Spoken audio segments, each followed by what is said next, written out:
Hayeng dagi hougadouriba Manipur Legislative Assembly meepham asida Meetai scheduled tribe list Channabagi Wapham House of Puthoktuna khanabaga loinana scheduled tribe list chanaba Mathou Taba Thabaksing Paikhatpiyu haina World Meetei Council WMC na leingakki pukning chingshillakli hiram asiga mari leingana WMC gi makok thongba thongmi kayana sarup yaduna ngase Press Club ta pangthokpa paugi meepham amada World Meetei Council ki President Urikimbam Kunjona hai ICU da leiraba anabaga pangkhak oiraba Manipur ge fibam asida Meetai sing ge achoba ngaklo ama oigadoriba ase Meetai na ST list chanba asine ngasi gi oidiba fibam asida Meetai na ST list chanaba changsiliba khongjak ase matang yamna chaba amane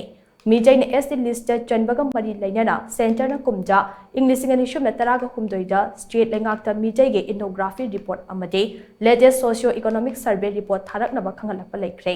Masing ngasigi leingak asina thabak to ontopa mathau tai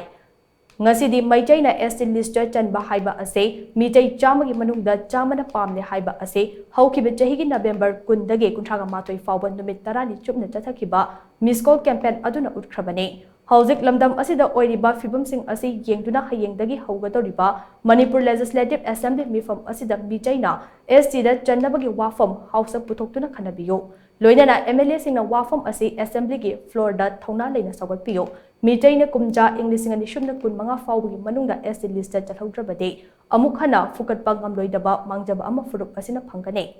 maramdi kumja English ngani shumna kun tarukta delimitation gi thabak leibak asida pangthoklakane delimitation pangthorapa matamda Meetai na ST oihaudrabage Meetai gi political space amadi identity da achoba singnaba ama lakani haina mahana makha takhe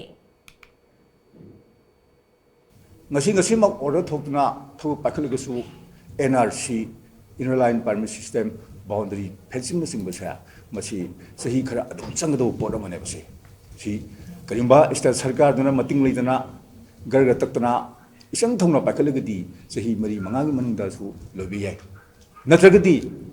maduna thoksa wasa da borom lagadi sahi tara amsung si kundu su loidabi yai ba adubu ngasai akogi scheduled tribe hai posa masigi protection ja masigi jam laiba Manipur state sarkar na karimba makhangi burden lam to puroi doba sumra khaki center na 2013 dagi thar ona taliba oi Meetai gi ethnography report aduga latest socio economic survey report ani do adu khatam thadok birga makha ta ba thabo adu central government gi mari leinaba department sina matham examine tor kanda madu pekado report amane ba Meetai na scheduled tribes ya masita kimba samba hek changsil laba adu regadi ngai aikoina atopa pakhake khaliba inner line permit system gi wapham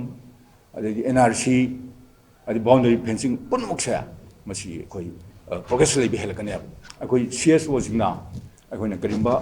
demand cha tobo matamda demand sing si marta mangoina na akoi STC madi sungtha thadana pubiyo